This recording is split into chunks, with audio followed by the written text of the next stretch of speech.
112, program studi pendidikan guru, pendidikan anak usia dini. Saya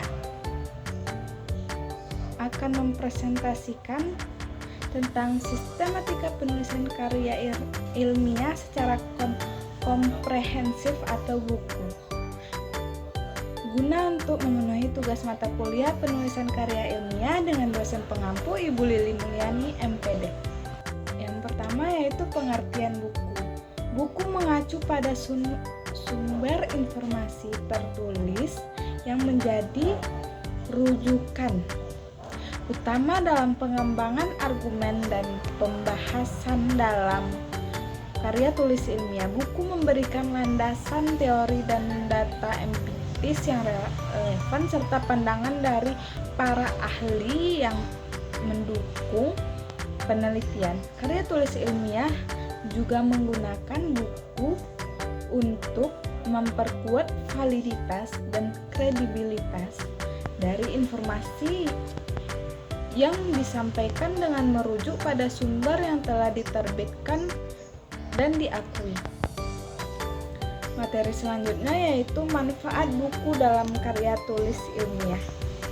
Buku memiliki manfaat yang signifikan dalam karya tulis ilmiah antara lain: pertama itu sumber informasi yang komprehensif. Buku menyediakan informasi yang mendalam dan terstruktur sehingga memudahkan peneliti dalam memahami suatu topik.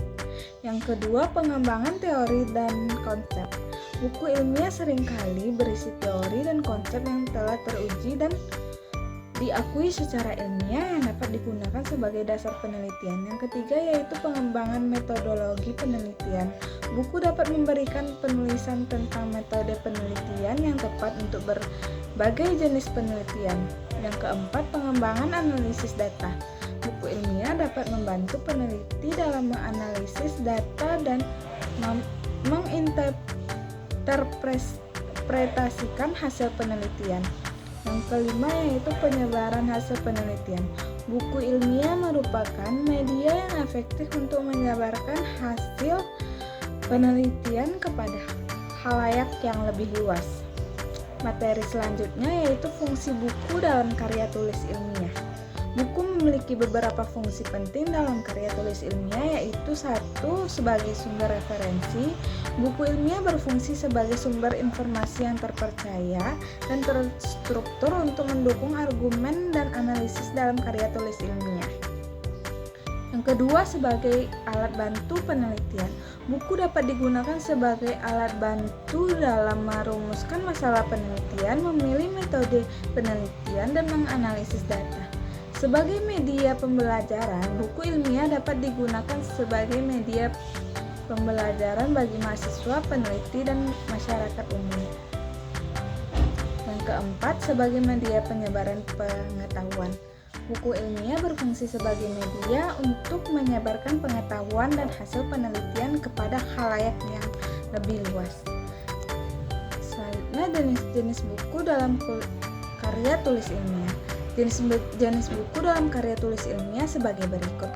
Berdasarkan jenis konten buku, yang pertama yaitu buku teks, buku yang berisi materi pelajaran untuk suatu mata kuliah atau bidang studi tertentu.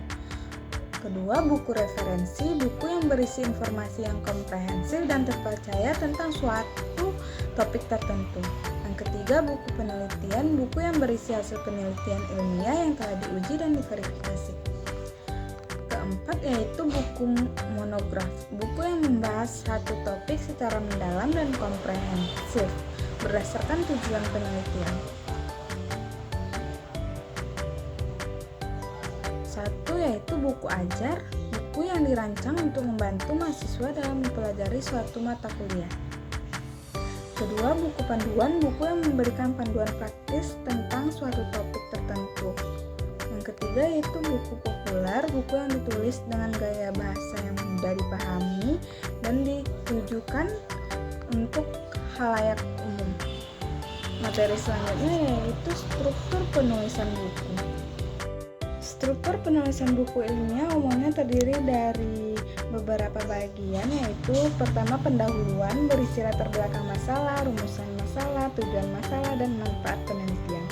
Yang kedua yaitu tinjauan pustaka, berisi pembahasan tentang teori, konsep, dan penelitian terdahulu yang relevan dengan topik penelitian. Yang ketiga yaitu metodologi penelitian, berisi penjelasan tentang metode penelitian yang digunakan, populasi dan sampel penelitian, teknik pengumpulan data, dan teknik analisis data. Yang keempat yaitu hasil dan pembahasan, berisi hasil penelitian dan pembahasan tentang makna dan implikasi dari hasil penelitian. Yang kelima yaitu kesimpulan dan saran, berisi kesimpulan dari hasil penelitian dan saran untuk penelitian selanjutnya. Yang keenam adalah daftar pustaka, berisi daftar sumber informasi, sumber referensi yang digunakan dalam penulisan buku. Yang keenam, lampiran berisi data tambahan yang mendukung pembahasan dalam buku. Materi selanjutnya yaitu resensi buku. Resensi buku adalah ulasan kritis tentang sebuah buku yang membahas isi gaya penulisan dan nilai buku tersebut. Resensi buku ilmiah biasanya berisi pertama, identitas buku, judul buku, penulis, penerbit, tahun terbit, dan jumlah halaman. Yang kedua yaitu ringkasan isi buku, berisi deskripsi singkat tentang isi buku termasuk topik yang dibahas, metode penelitian yang digunakan, dan hasil penelitian. Yang ketiga yaitu analisis isi buku, pembahasan tentang kekuatan dan kelemahan buku, termasuk kejelasan penulisan, kedalaman analisis, dan relevansi dengan topik penelitian.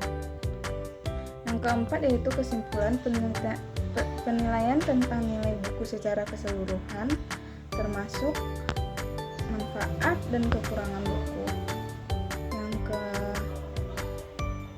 kelima yaitu referensi, daftar sumber referensi yang digunakan dalam penulisan resensi. Baiklah, hanya itu yang dapat saya presentasikan. Apabila ada salah, saya mohon maaf. Wabillahi taufiq wal hidayah. Wassalamualaikum warahmatullahi wabarakatuh.